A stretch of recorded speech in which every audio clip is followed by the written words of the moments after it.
Hey guys, and welcome back to my Star Wars The Clone Wars vlog series.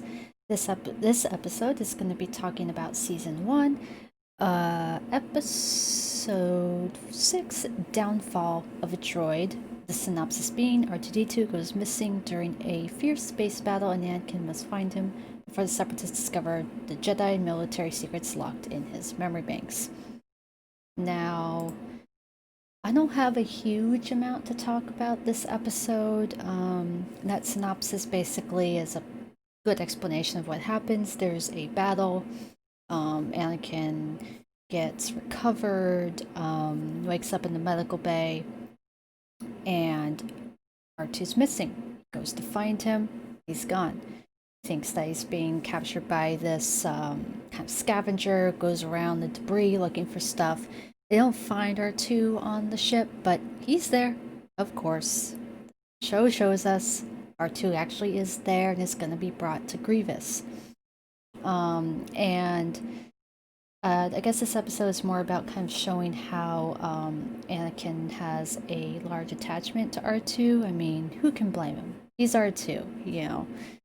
Sticks with the Skywalkers through thick and thin.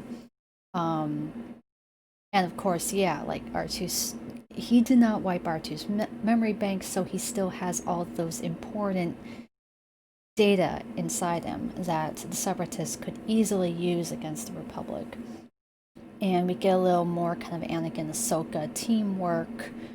And I know at the beginning of the episode, when they were going to go search for R2, there was an interesting conversation about like Ahsoka says something, Anakin dismisses it. Obi-Wan is like, you should listen to your Padawan, and and Anakin shoots back like, well, like you ever did?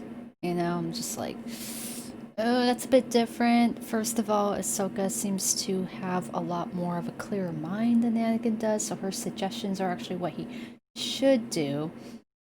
So she's already a lot more. Oops, sorry.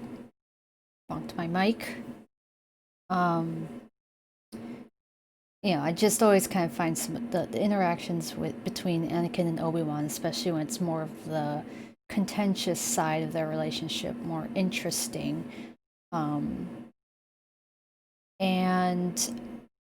So like they get another it's an R3 unit. Ahsoka calls him Goldie because he's gold. And already, like, the episode ends with R2 still being in custody. So it's basically a part one. But I really have the feeling that R3 is actually a separatist spy, so to speak. Like, he did all these kinds of things that would easily have gotten Anakin killed or captured or otherwise into trouble.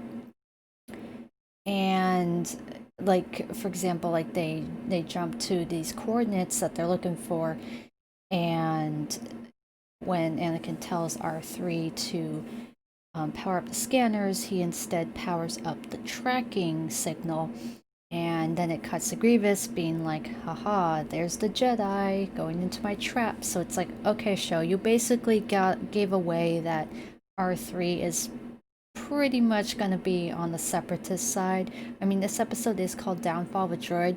When I first saw the name of the episode, I was like, R2 is not gonna be in a downfall. And then I'm like, alright, I think the droid experiencing the downfall that's being referred to is actually R3, which at least that'll be interesting. Like, and Anakin's still kind of like treating him like shit, like, oh, R2 would never make this mistake, and Ahsoka's like, oh, you hurt his feelings. So, she's not as quite as intuitive about it, but also Anakin's blinded by his attachment to R2, so he probably doesn't yet have any suspicions, but me as a viewer assume that R3 is actually on the Separatist side somehow.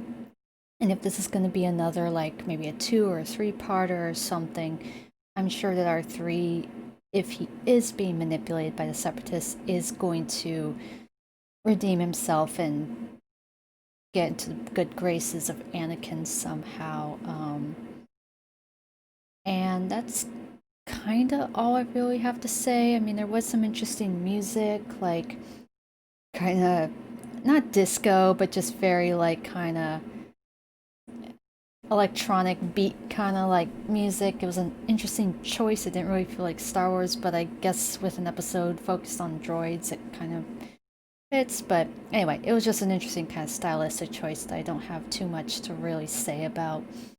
And yeah, I mean, this is going to be a very, very short review because there's not much to say, and it's obviously a part one of a little arc, so we will see in the next episode if they do find R2 or if it's going to be dragged out into a three-parter like the Malevolence episodes were. So, also still pre-cookie cutter, you know, it's not being like super duper impressed by any of these episodes so far. Just still trying to keep an open mind and take note of the little things that warrant my attention, and I will keep going, and I will see you in the next one, and we'll see if R2 gets retrieved. I mean, he will, but the question is, in how many episodes? So, see you then.